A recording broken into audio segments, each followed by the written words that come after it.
বধু চন্দন ধবলি সনে কত না হেঁটেছ বনে চাঁদ মুখ গেছে শুকাইয়া চাঁদ মুখ গেছে শুকাইয়া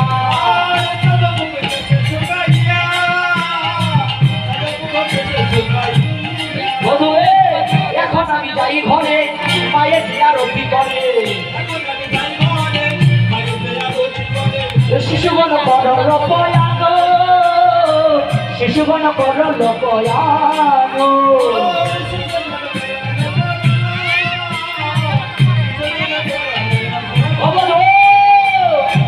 এখন আমি যাই ঘরে মায়ের যে আরতি করে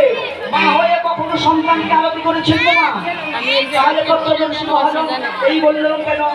প্রশ্ন এখানে এসে দাঁড়ানো বাবা মা হয়ে কখনো সন্তানকে নিজের ছেলের সন্তানকে আরতি করেছে আপনারা প্রত্যেকে আরতি করেছে আমি কথা দিয়ে গেলাম একটু বিচার করে দেখুন সপ্তম মাসের কালে 7 পক্ষের দিন আপনাদের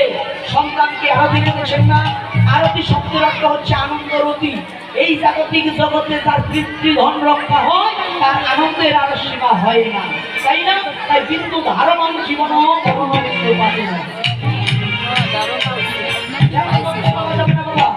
শুধু এই কথা সারা বাংলাদেশ সহ সারা ইন্ডিয়া পশ্চিম বাংলায় আমাকে নিয়ে সমালোচনা হয় কীর্তনিয়া কীর্তন করলো বটে এই বললো কেন ওই বললো কেন কারণ ভজনীয় তত্ত্ব আছে এই পদাবলীর মধ্যে কারণ এই পদাবলী অন্য কোনো সাবজেক্ট নয় বাবা ওই বাবা সাবজেক্ট নয় জীবের যে পথে আসা এই পথে জীব হচ্ছে নিত্য ক্ষয় আর সেই পথ ভজন করিলে জীবে মুখ্য প্রাপ্তি হয়ে যায়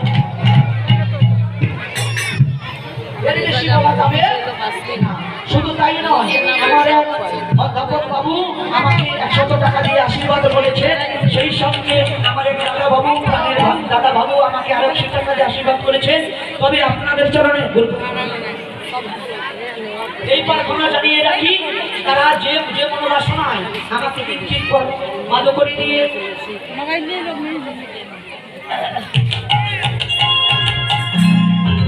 আশীর্বাদ করেছে আপনারা একটু কৃপা আশীর্বাদ করবেন প্রতি প্রত্যেকের জন্য এমন ভাবে যেন আমরা সাধুগুরু বৈষ্ণবের সঙ্গ করিতে করিতে জন্ম জন্মান্তরে বৈষ্ণবের চরণ ধরে মাথায় নিতে আমরা মিলন মেলায় অংশগ্রহণ করিতে পারি তাই এমন সময় মা যশোমতী কি করছে মা যশোমতী আজকে আরতি করছে কিভাবে বলি আরতি করে নন্দরানী বালক মুখ হেরিয়ে আরতি করে নন্দরানী আয়তন নাগরি গণ সব ঘেরিয়ে বাবা ভগবানের আরতি হচ্ছে একটু ধূপ প্রদীপ প্রজ্বলন করে ভগবানকে আরতি করাতে হয় এটা হচ্ছে নিয়ম তাই না আপনারা প্রত্যেকে একটু ধূপ প্রদীপ জ্বালিয়ে ভগবান বিগ্রহের সামনে একটু আরতি করুন তাই আরতি করে নন্দরানী বালক মুখ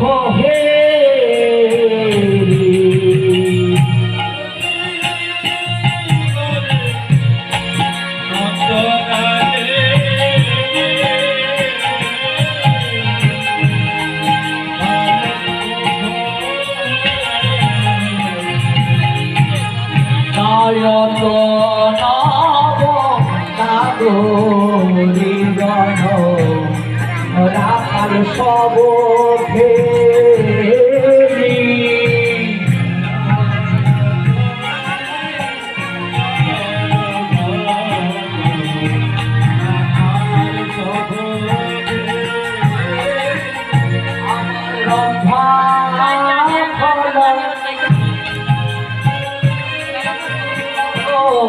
পুষ্পরচিত থারি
আরতি করে গো